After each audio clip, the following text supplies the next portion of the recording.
What's up, everyone, and welcome to Season 1, Episode 21 of Director Spotlight. This is where we're going through the entire filmography of a director, this one being Steven Spielberg, and talking about and reviewing each of his movies. I'm your host, Nate, and I'm joined by my co-host, Alex. Hello. And Evan. Hello. And today, we are at 2002, gentlemen. Well, we're back in 2002 because our last movie was also 2002 for the 21st film in Spielberg's filmography. This one is called Catch Me If You Can. Came out a little later in the year than Minority Report. So this was the second movie of 2002. Now, before I get into my fun facts and numbers and all that kind of stuff, let's ask our questions. Alex, have you seen this before this watch? No, this was the, I guess second time, but first time watch. Okay. It's like I seen it before. I didn't remember it, but this was like a refresher. Okay, type. cool. And Evan, have you seen this more or less times than Close Encounters?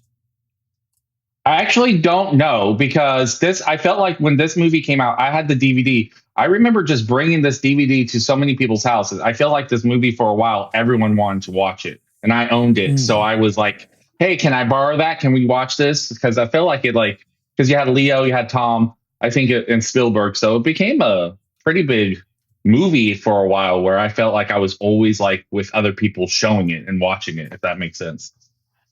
Yeah, absolutely. So, absolutely. Yeah. Now, you saying that reminded me of something, and I'm just going to pull it up really quick about your thing about having it on DVD. There was a note when I was doing my research for all the fun facts and stuff about the DVD. Where is it? Really? Here we go. Okay. Catch Me If You Can was released on DVD on May 6, 2003. Also on VHS, by the way, a late VHS by DreamWorks. The DVD was released on a 2-disc special edition and included special features like never before seen Spielberg interviews. It sold 3.2 million copies, making $56.3 million just on DVD. Wow. And I'm saying that because I remember this being one of those popular DVDs. Like everybody who bought DVDs had this movie in their collection. It was like, oh, there's Catch Me If You Can. Everybody loves Catch Me If You Can. And it was I want to say it was a high rental. And I think that's why people kept calling me. They're like going, I bet you already own it. Because I was like one of those, like, first time it comes out, I was at the store. Yeah. I had no money growing up because I was always spending it on movies. So I think that's why they were calling me, because they were like going, hey, I know you have this. Can we watch it? The Hollywood Video, that's where we went, had in Napa. Never had it. Like, it was always out of stock. You know what I mean? Yeah. No, I remember it being popular. This movie came out when I was 15. So I did not watch it. To answer my own question, I did not watch this when it came out. But I think the first time I saw it would have been like on DVD. I was like, I like this movie. This is a good movie. And but it's not one I rewatch very often. So it was really good to revisit it for this show. Because I was like, I know the movie, but I don't know it like the back of my hand or anything. It wasn't a constant rewatch. So we're going to talk about it. Before we do, let's get into some numbers and fun facts. Now, this movie, this is impressive. This movie, again, the second film of 2002 for Steven Spielberg, $52 million budget. Ain't no way in today's time you're going to have a movie with Leonardo DiCaprio, Tom Hanks, like big names like this, that's 2.5 hours almost, with a John Williams score, and get it at a budget of $52 million. So not a huge budget. Didn't need it. The story didn't really require, a huge budget, but $352.1 million box office. So hit about 7 times its budget. I'm sure Paramount, DreamWorks very happy. Said, wow. And like I just said, made $56 million on DVD. So that's like $400 million. And that doesn't count ever since then, like Blu-rays and 4Ks and things like that. So a very profitable, popular movie. This has a 96% critic score on Rotten Tomatoes and an 89% audience score. Again, not surprising. Most people I know like this movie. So it is a very well-liked film. It was popular. This was nominated for 2 Academy Awards. Best Score by John Williams. Best Supporting Actor for Christopher Walken. Did not win for either one, but it was nominated for 2. All right, as far as the fun facts go, now Frank Abagnale, the character that Leonardo DiCaprio plays in the movie, wrote a book. This was inspired by a true story, and this will come up again later in my fun facts. But he sold the film rights to his autobiography in 1980. A movie version of Abagnale's book was contemplated soon after it was published in 1980, but began in earnest in 1997 when Spielberg's DreamWorks bought the film's rights. Original directors, people who were going to direct this film: David Fincher, Gore Verbinski, Lasse Hallström, Milos Forman, and Cameron Crowe, all considered to direct the film before Spielberg decided he was just going to direct it himself. Filming took place from February to May in 2002, which is impressive. They filmed it earlier that year and it came out that same year. So the guy shot it, post-production went quick, and it was released the same year. Pretty impressive.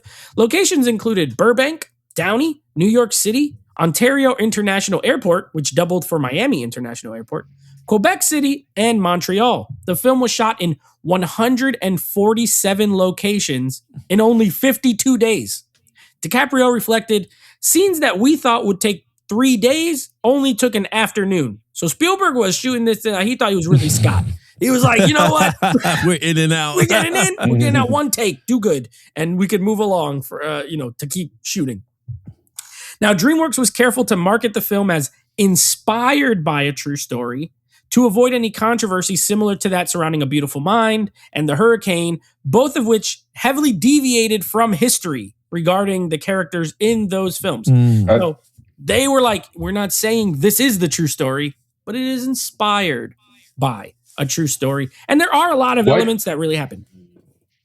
Well, I was going to say, because I was going to be part of my review, but I want to say, what did Beautiful Mind say at the beginning? I couldn't remember. Was it based? Was it like, this is the true story?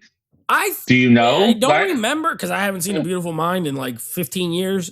I'm going to probably based on a true story. Maybe. I don't know. Yeah. But inspired by does leave more wiggle room for deviating. Yeah. What I was going to say, if part of it is like, if you're thinking this, what I love about these, and because I put Beautiful Mind in the same category, if you're thinking this is what happened, you are a terrible, that's on you as a viewer. I don't want that story. You get what I'm saying? Yeah. I want it to be inspired, no different than Texas Chainsaw Massacre, right? Yeah, that says inspired on a true story. No, that one says based on true events. Does that one say based? True events, yeah. See, they went with true events. Yeah, true, based on true events. Yeah, best on, and the same with Amityville Horror. Yeah, some people lived in this house and they got scared. Yeah, and then that's they made a whole movie about it. That's all you're going. So I find it funny that was part of your fun fact because I was going to talk about that. Yeah. This was inspired by a true story. And then this one I thought was kind of funny. To promote the film, the Game Show Network aired the 1977 episode of the television game show To Tell the Truth, which in the beginning of this movie, they recreate that with DiCaprio. Mm-hmm. This guy, Frank Abagnale, really went on this show in 1977 to tell the truth and featured Frank Abagnale. Now, segments were shown on December 29th, 2002 and January 1st, 2003 as promotion for the movie Catch Me If You Can. Crazy time that they were doing promotional tie-ins with the Game Show Network of all channels, but pretty clever. They said, hey, you know what? Show that episode so that people be like, wow, that's interesting. Let me go see this movie. So I love a good tie-in. I love a good promotion. But that's all I got for the fun facts. A lot of it was just like where they shot it and, you know, a lot of stuff about the book. I thought these were the most interesting things. That being said, let's talk about the movie. Evan, I'm going to let you go first this week. What are your thoughts on Catch Me If You Can? So I've always enjoyed this film. I really I'm going to start with this. I think of these are the biopics, but don't look at them as historical documents. Do not look at them as resource. I think of it like when the guy who wrote Born Identity. What happens if a spy forgets who he is, but he can remember all of his skills and then writes a story about that? Like, this is what Spielberg sees a story, goes, hey, let's just take this and let's just go with it. Because I've read the book that kind of the Frank Abagnale's biography and kind of some of the stuff, it is boring. It is just technical, like boring. Hidden Figures is also like that. Another movie where if you read the book, it's like this, the movie does better with the story in the sense of the impact. So yes, it's not historically correct, but that's not what this movie is going for. So it's a great idea. Boy, we already talked about the cast. I just want to say Christopher Walken steals every scene he's in this movie. I feel like he's just amazing. His nomination, well, I don't know who won, but I don't know why he didn't win. I can't remember who did, but he's just really good in this movie. I think everyone is great in this movie. Tom Hanks, once again, coming in with one of his creative accents, because I think Tom Hanks could have been one of those guys where I'm Tom Hanks, I could come in, just read my lines, and you could just pay me a bunch of money. But I feel like he tries to make sure he stretches himself as an actor.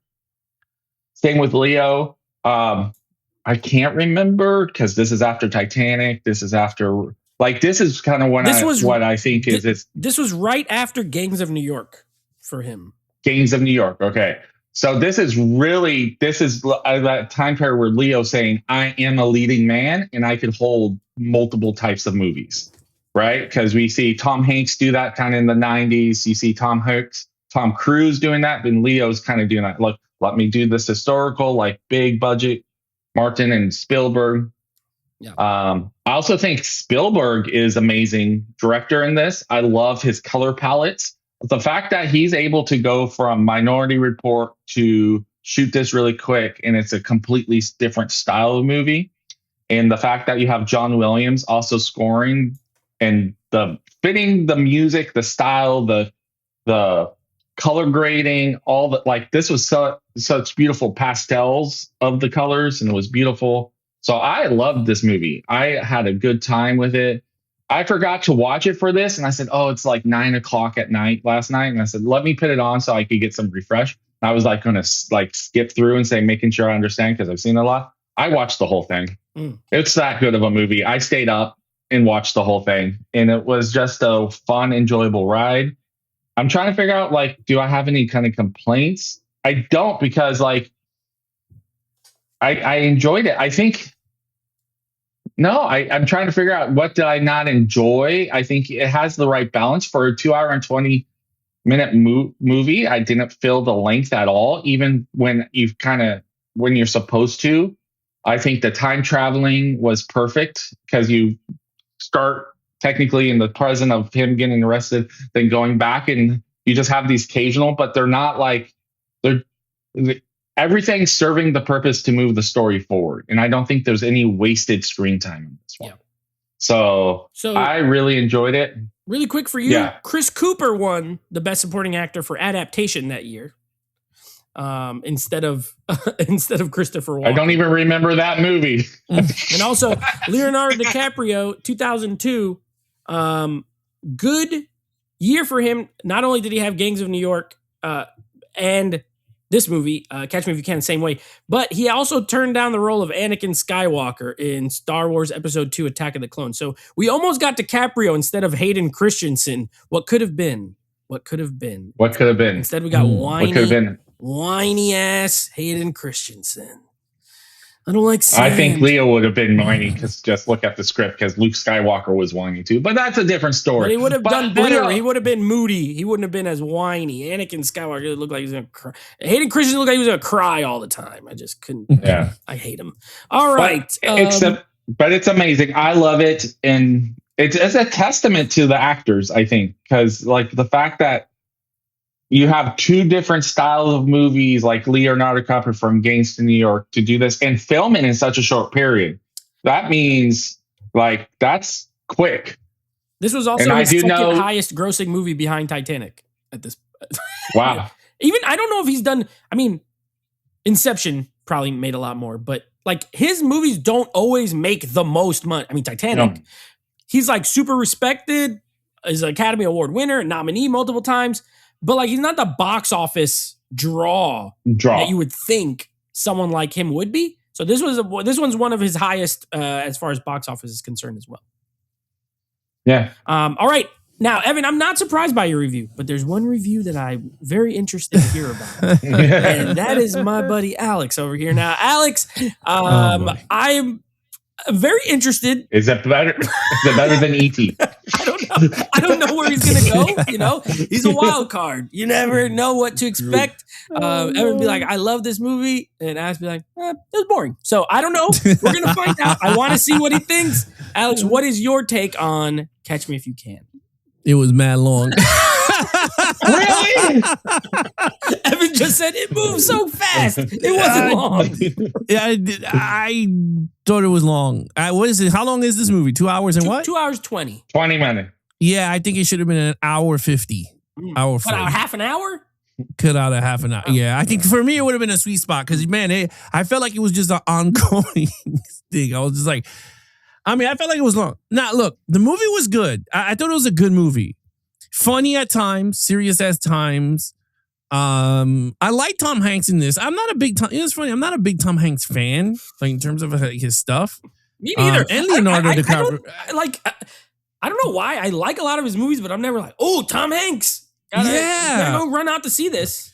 Like I like Big when I was a kid. I haven't seen it since I was a kid. Private Ryan, he was good in. We just saw that, so I'm not. But prior to that, I didn't rewatch Road to Perdition. He's in a lot of good stuff. I never seen. He's not one of my favorite actors. Yeah. See, I grew up with him. Turner and Hooch, the Money Pit, The Burbs. I mean, all of like those classic like 80s. I don't think he's funny. I think that could be it. I'm sorry. The Woman in the Red, like I like Big. Joe in the Volcano. Yeah, Big Joe versus the Volcano. Splash. I mean, I watched all those growing up. All Toy Story. Woody, I will say yes, but you know what? Forrest Gump. I do love Forrest Gump. Forrest Gump is a good movie. Okay, I'll take that back. Like Forrest Gump, yes, but I agree with Nate on this. Like, if you say Tom Hanks, I'm not like, oh, like Sully, right? Like, I'm like, oh, look, like this, whatever. Sorry, he still has like 3 more Spielberg movies, I think, coming up. In this, The Post and Bridge. I didn't see the one with him in the Terminal. I didn't see those. I didn't see the one with him in the volleyball. Oh, Castaway. I never seen that. So like my wife seen more of it. Like, but anyway, I'm not a big Leonardo DiCaprio fan either. Another person that I'm like, oh yeah, okay. Like I seen Quick and the Dead with him. I liked him there as the kid. Titanic, of course, because like the big famous movie. But like another actor, not Christopher Walken. Yeah, I will say, I think he's a phenomenal actor. He was great in this movie. Tom Hanks was great in this movie. Leonardo DiCaprio was great in this movie. And Amy Adams was great in this movie, a young version of her. Yeah, she was really cute and funny. Elizabeth Banks was hilarious as the clerk teller. She laughs. I thought that was mad funny. You had a lot of too. No one's ever asked me that. Funny. Yeah. Jennifer Gardner looks sexy. Yeah. I would have paid $1,000 too. With a fake check. But honestly, it was mad funny. I told Angelina, I was like, oh my God. I was like, technically, she paid him to have sex with her because he made $400. Yeah, it was a fake check. She gave him $400. $400 clean that he didn't have to forge anything for. Yeah, so that was kind of funny. I like the storyline. I thought the storyline was pretty good. I was a little confused a little bit when they were jerking back and forth in timeline. Like sometimes he had long hair and then it jerks back when he's a pilot. I was just kind of, I don't know. I felt like I was kind of lost a bit. I was like, wait, what? Like it just kept jerking. It didn't give me a moment in time where we at from that scene of him finding out that his dad is dead. Then his fast forwards to him as a pilot again and getting chased around. I kind of like the cat and mouse. I wish it was a little bit more cat and mouse. Like the movie didn't have much of Tom Hanks's quirky character. Like I wish they had more of that quirky character in the movie, like trying to hunt him down. I mean, I thought it was funny when he finally catches him the first time when he plays the secret agent Barry Allen, the Flash. Yeah. Yeah. I was like, wait a minute, that's Barry Allen. I never guy. He said the blind guy. Yeah, that part's funny. Yeah, he was like, hey Murph, you got to put him in the car. Yeah, that was pretty funny. I don't know. I felt like it was very heartfelt. Not as strong as other. I was to me, it's not as strong as other movies that he did in that we went up to. But I thought it was a great movie. I could see why like Evan and them brought the DVD. I mean, brought the DVD and everyone wanted to watch it. It's a very good movie. It's a very solid film. For me, I can say a one and done style. Like I can't see myself going, hey, I'm gonna watch Catch Me If You Can. I thought it was very unique. The way it's shot. Again, Steven Spielberg is not a bad director. Honestly, it's another great film that he directed. The project is really good. I don't see none of the tropes though. His directing tropes that you saw like in Indiana Jones and all that, Jaws and the silhouettes and everything. This was just a straight shooting gun styled movie to me. I ain't seen nothing. To me, I saw more of the color purple in the sense of like sometimes the camera's lower and like you saw like New York behind. So like more of the epic style of directing, not more of his like, adventure style. I did see a little bit of those that we see in his big historical like color purple and I think, Amistad stuff where the camera's just lower. No, I agree. My favorite two parts, I'm going to be honest with you. My favorite two parts is when he saves him in France. Was it France? When he goes to the paper company? Yeah, France. And he goes, dude, if you step through that door, they're going to shoot you dead. And he goes, I thought that was a very good movie. And in the moment that he went to see his mom. Oh, yeah, outside. That was really sad. I was like, oh my God. I was like, that's really emotional. And he knew he was going to go there. So I thought, and then he joined the FBI. I kind of liked it. I don't know. I felt like the last 20 minutes was actually a pretty cool redemption piece to the character. And he's still doing that work in real life. My dad does banking stuff and has met him a couple of times and done talks for him about like how to make sure his company that he works for aren't falling for these frauds. So he's still doing that kind of stuff. Now a legit millionaire. Because of I mean, I guess if you're the best at doing fraud, you should be the best at stopping it. Exactly. Yeah. I mean, I thought it, like the whole arc I thought was really good. I'll just say the only negative for me, I felt like it was just a little too long, and I wish I knew in some point in history. I mean, what point in timeline we're going, because it was just going back and forth. I just wanted to see where we were at, like what year. Prior to this situation, what was this situation? That's just me. I don't know how you guys feel about that, but I just felt like I was like, okay, we start in the beginning. He's in the talk in the game show.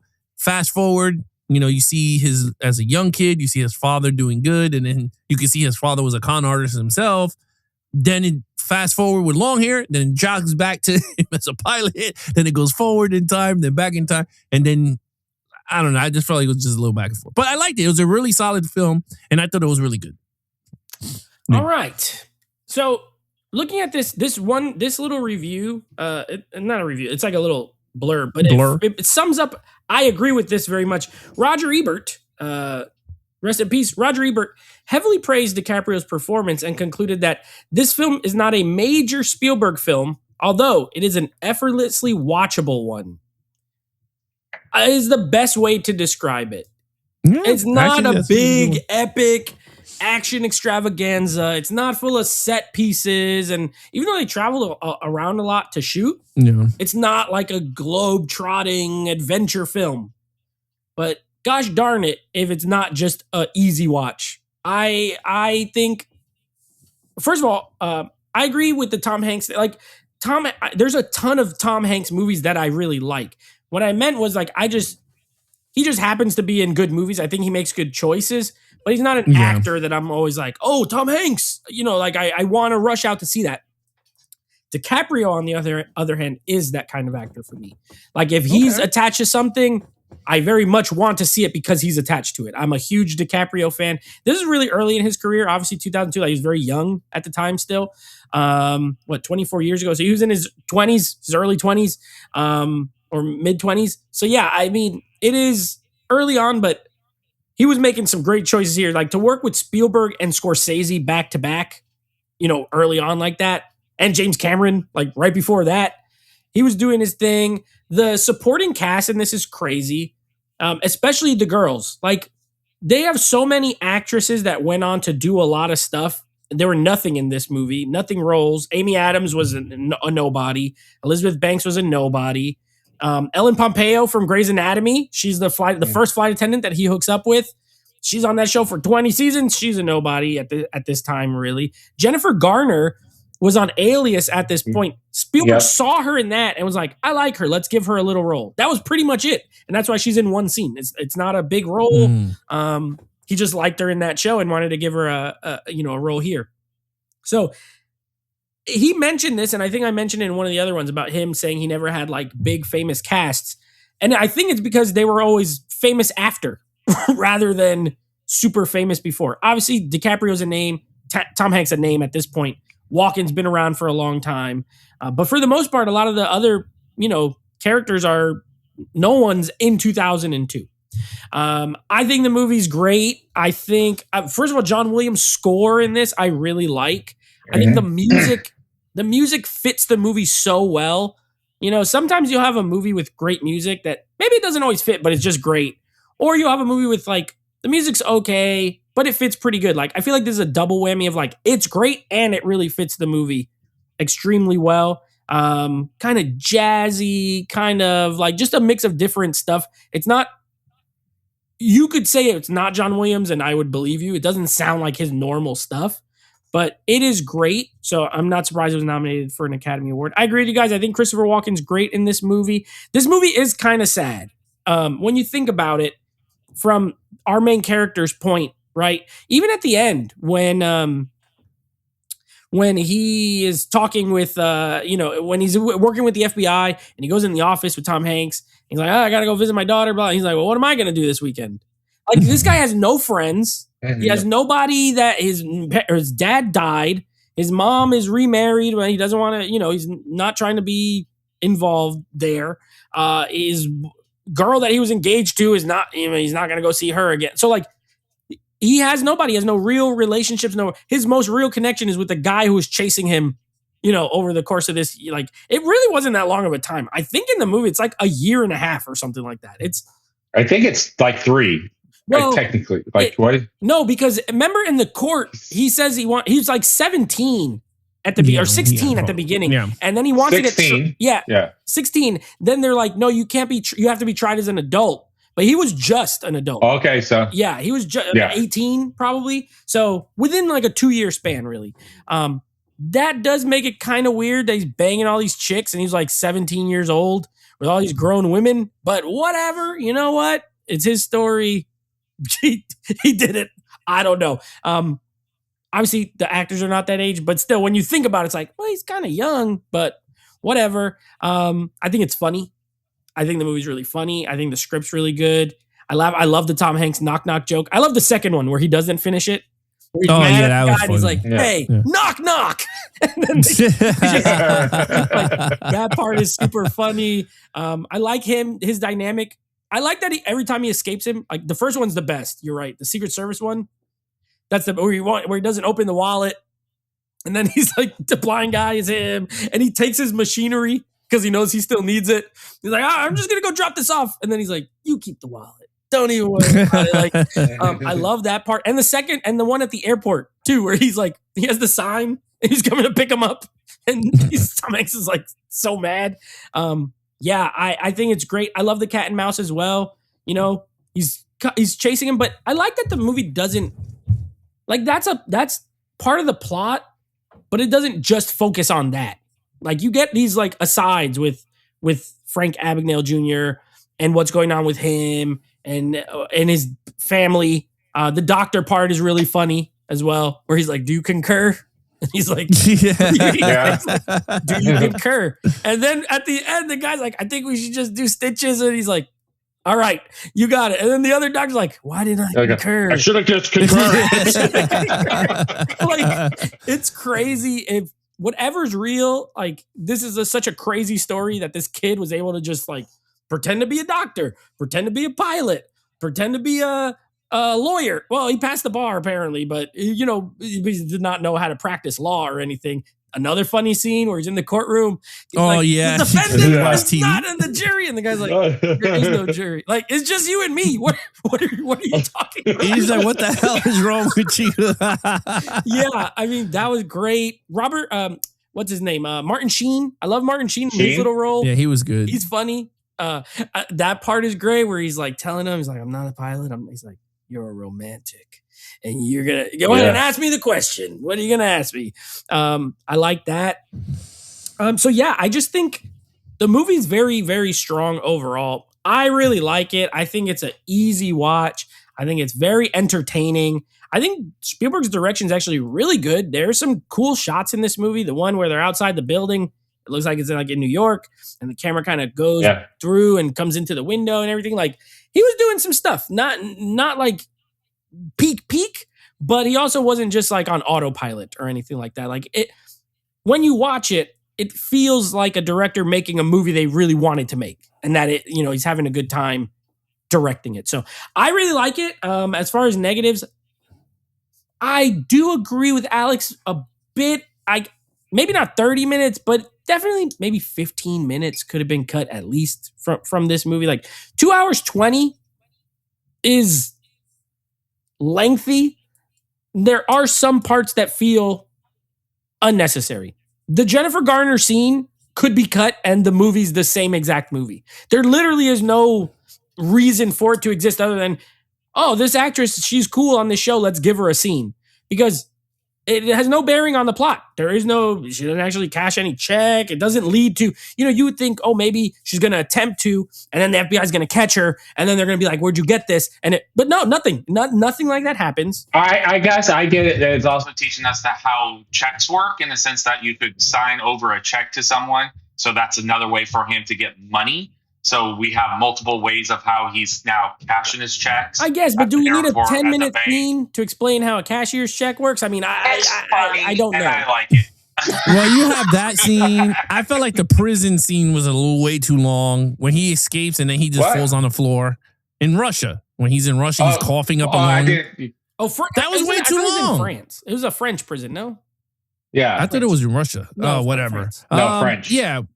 Whatever. That was mad long because it didn't do nothing. It just him catching him, but he escaped for 2 seconds and then he's coughing and he's like, okay, I'll go home. And he's like, yeah, that was a way for Hank's character to get him out of there. Yeah. But there's like a lot of little things here and there. Like, not that they make the movie worse, but also they don't necessarily add any major thing either. So it could have just been a little tighter, but I mean, Evan likes to know how cashier's checks work, so he was cool. Unless it was a backwards thing because he got caught in France the first time and he goes, I will extradite you, unless that was the scene of him in prison during that whole situation. You know what I mean? Like, whatever. There's one thing I will say that was pretty cool was the scene with 007 Goldfinger. You can see he finally got to shoot his 007 scenes with the DB5 and the car. Yeah, that was cool. So yeah, it was pretty cool. They had the music and everything. Yeah, they had the whole shebang. They had a DB5 drive. I mean, I ain't gonna lie, the sequence looked pretty cool with the DB5 driving in the street. Like, he shot it really well. I was like, okay, that's cool. Yeah, so that was fun. Like, Spielberg just seemed like he was having a good time when he made this movie. And I think it comes through in the final product. Like, I think the movie's a good time.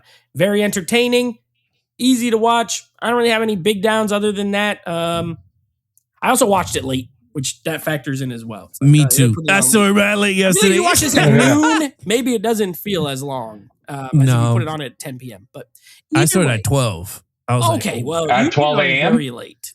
Huh? So I put it on at 9 p.m. So you guys were watching it at the same time. Technically, I was watching. I was at 9 p.m. I was watching Ghost Protocol. No, Rogue Nation. No, Rogue Nation. I was watching Rogue Nation, which is also 2 hours. So.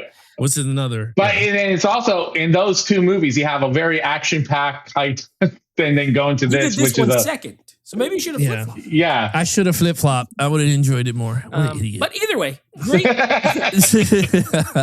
movie in my opinion. I really enjoy it. All right, let's get some scores. Evan, what do you give?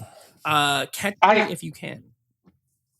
I've tried because I'm looking at it. It's a 10 for me. I love this film. It was not. I totally disagree with you on the time travel, but maybe it was because it was late. like the time hopping. I think it, but I've also seen the movie tons of times, so I don't know if that's a benefit for me because I know where everything is. That's true. So, like, yeah. So, you had the of your DVD. negatives, maybe not. I mean, I have the DVD. I have it on digital. I will watch this movie. I wouldn't say like once a year, but like, you know, it's in the rotation. Oh, I haven't watched it for a while. You didn't buy the 4K? Not yet. Oh. I'm hoping for a sale. I'm not paying those like huge prices. Yeah. Okay, so 10, I got the 4K. 10 out of 10 for Evan. Okay, here we go. I'm strap in. Alex. I mean, Alex was like the complete opposite of my reviews. Like, I go, I love this part. I hated this part. I hate time travel. I do hate time travel. Besides Back to the Future, I hate time travel movies. But I will say this. The first time I got the score like this, like that, without even looking at my rating system, I gave it a 7 out of 10. I think it's the same as Minority Report for me. I think it's a solid movie. It's a good movie. I like it a little bit better than E.T. That's why E.T. is my 5. So I do like it a little bit better than E.T. or Empire of the Sun for me. So I think to me it's the same bag of Minority. So okay, so 2002 double 7 for a double 7 from Spielberg. All right, I'm closer to Evan on this one. I gave this a 9 out of 10. I think it's a fantastic movie. I enjoyed it. Again, not one that I think not rewatching for me, not seeing it as much. Really, it reminded me like, oh damn, this movie's really good. I like it. You know what I mean? Like, oh damn, yeah, like. Yeah. I need to watch this more because this is like a perfect Saturday. That should movie. be on the case cover from Nate. Oh damn! Oh damn! The whole quote is, "Oh damn, this is a good movie."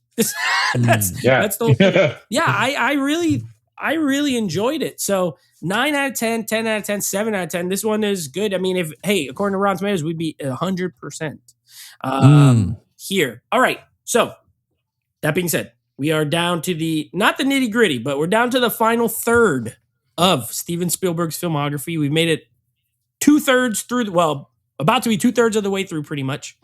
Next episode, we will be talking about a movie that I know I have not seen the whole thing of this movie. It's the last one that I haven't seen like beginning to end.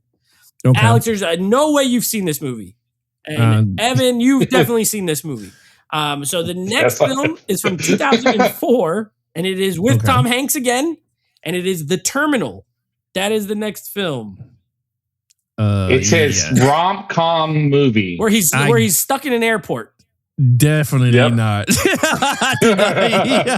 Never even heard of it. Let me just put it that way. He is a visitor to the United States. He's stuck in an airport, and it's a rom-com. Catherine Zeta-Jones is in it.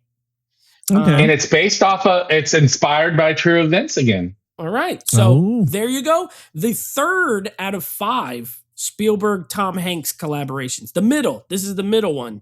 The last 2 come a little bit later. That we'll get to those. So The Terminal, I'll be honest, this is the last episode that I'm not really looking like. I've never been drawn to that movie. There's a reason I haven't watched it all these years. I bought it for this, so I have the Blu-ray. I'm ready to watch it. No 4K for it? No 4K for it. No, yeah. But I'm not like overly excited. But who knows? Maybe I'll pop this thing in and be like, man. What an idiot I am. This movie's great. I love this movie. What an idiot. So we'll see. Oh, damn. I love The Terminal. What a film. Anyway, that's the show. As always, if you're not already, please consider subscribing to the channel and make sure you hit the bell icon that we get notified every time new videos drop. Leave us a thumbs up and leave us a comment on your thoughts on Catch Me If You Can. I did post this on my Instagram, and a lot of people that I knew liked this movie. Oh, hit that thumbs up real quick. They liked it because it is this is actually a very popular Spielberg film, with general audiences. People just seem to really enjoy it. So leave us a comment with your thoughts. Are you like one of the people who hates this movie or something? I don't know. I want to know your thoughts down below. And again, we will be back next week with the episode for The Terminal. So until then, be awesome to each other. Geek out.